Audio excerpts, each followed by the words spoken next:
Alright guys, what's up? We're back. I just wanted to put this video out because I know there's a lot of people here in the El Paso, Texas area that don't understand how I rig my poles up. They don't understand my rods, and they don't understand how my bobbers work. So I'm gonna hopefully this gets out to the two guys who asked me this last weekend how I was doing it, and I told them I would put out this video. Hopefully they find it. But yeah, anyone else, I know everyone back home that watches knows how to do this, but I'm gonna put this out for them. Alright, so some of the stuff I'm gonna be using is these right here, bobber stoppers. These are rubber ones, but you can use a rubber band. You can use nylon bobber stoppers. You can tie your own out of braided line. And then the next thing you're gonna need is some bobbers. I use Little Joe floats, weighted. I use the 7-inch, I think this is. This is a 12-inch, but this is what the packaging looks like. You can get them at Bass Pro or Cabela's or Academy here in El Paso.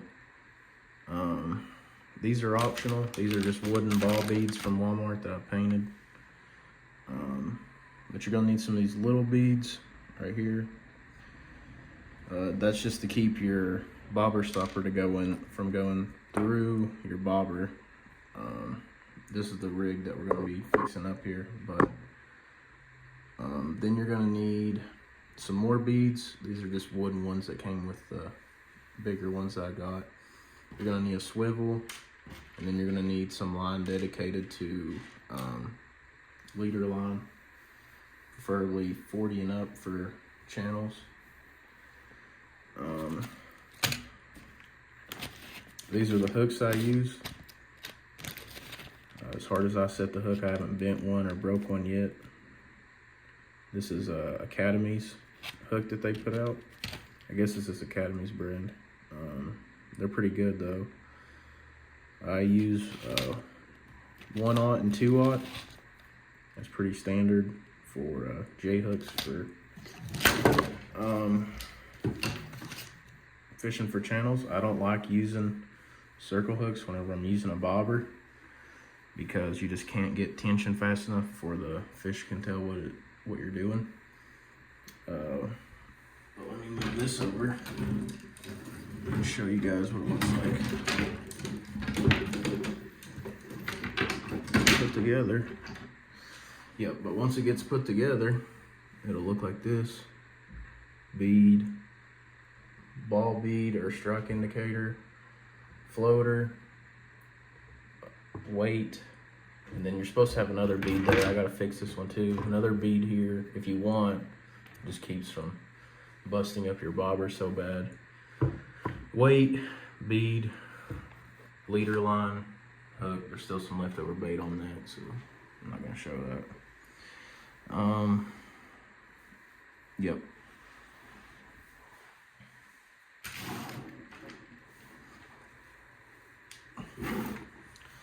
Okay, for the rods that I use,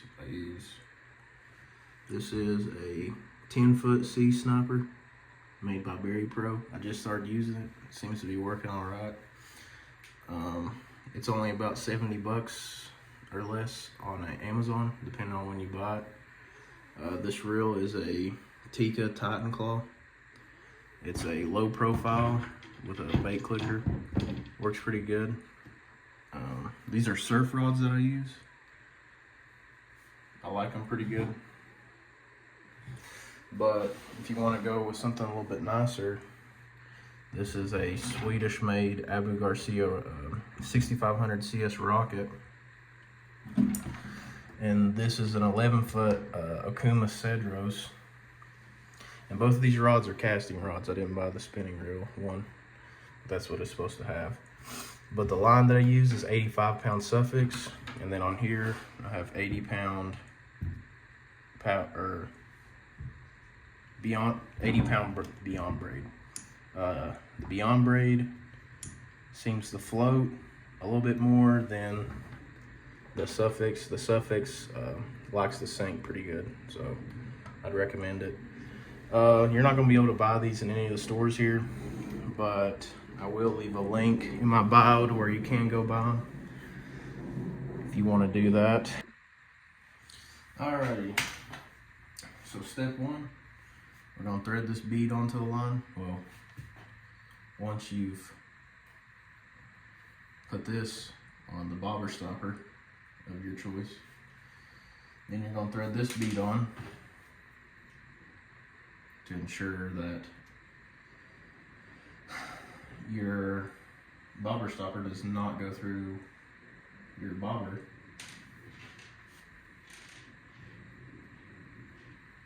So then we're going to pick out our favorite color. Typically you don't want to use the same color ball bead as or strike indicator as you have bobber, but I've been having trouble seeing my bobbers in the wind, so this is going to help with visibility using the same color. So then you're going to thread that on. You're going to pick out your favorite bobber. This one's mine for this trip, at least, or until I decide to take it off.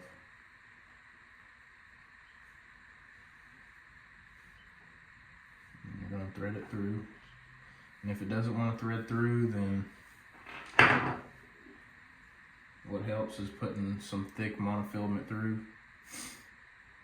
tying it off on this end, and then pulling the thick monofilament through while your braid is attached to it. So then you're going to put a bead up here. You don't have to, but if you don't want your sinker's beating up your bobber too bad, you do. And then you're going to pick out, for picking out the weight, you're going to have to, you want it to sit about right here. You don't want it to sit way down here or right here necessarily. I mean, you can, but you're not going to be able to see it good. You want it to sit probably about right here. I'm going to try to get it sitting right here.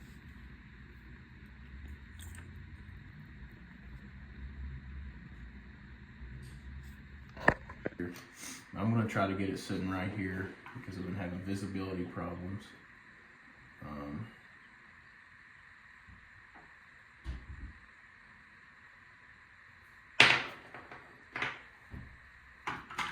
I'm just going to estimate off of memory about how much this took. Probably something like this. Alright. And you're going to add a bead at the bottom so that your swivel and your knot doesn't get bead all to pieces. Alright.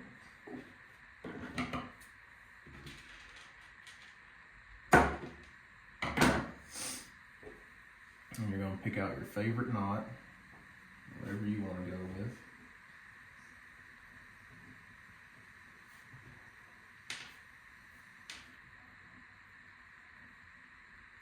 I don't know what this knot's called anymore.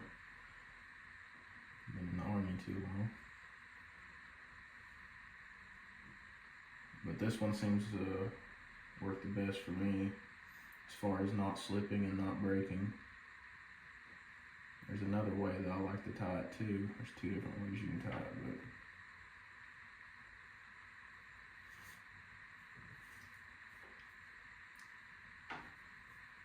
you're going to cinch up your knot real good.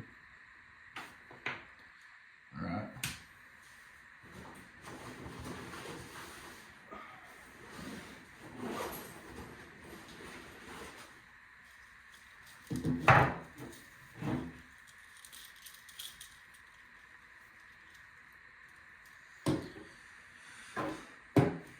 Alright, so now what you're going to do is you're going to take your leader line. And you can do this from anywhere to 6 inches, 12 inches, 18 inches. I think I'm going to go with about 18 for this. So you got your leader line cut. pick out your favorite hook. I think I'm gonna go with this 2-aught H2OX hook from Academy.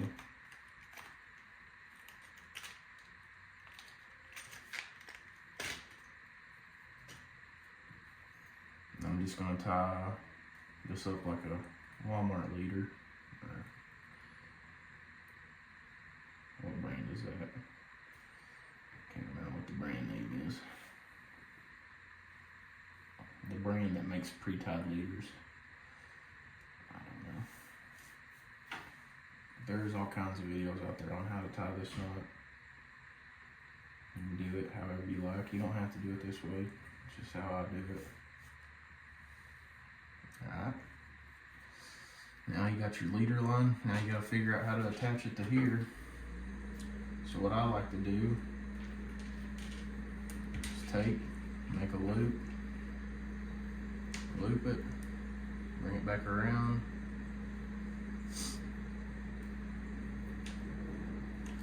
Now I've got a 16-inch leader, probably about 16 or 12 inches, somewhere in there. It's made with the hook I want and with the line I want. Eagle Claw, that's the name of the pre-tied leaders. So I'm gonna go ahead and, I'm almost out of swivel, so I'm reusing the old ones. Trim that up, all that slack. And I'll take this loop,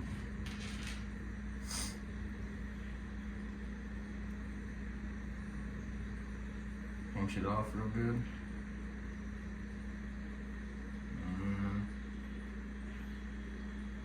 Thick line, it's hard to work with. And you'll push that loop through there.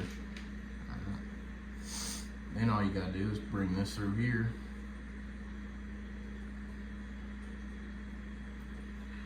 Cinch it up, get that slack through there. Ooh, got myself. And then pull it tight. That's unbreakable, that's unbreakable.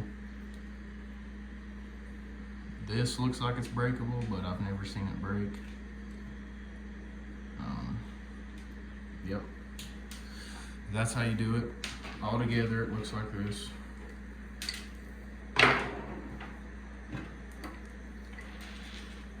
So whenever it gets out there, it's gonna start sinking. These are the sinker and beads are gonna separate from the bobber. The bobber and the strike indicator are gonna start floating. They're gonna start floating until they hit the, like this.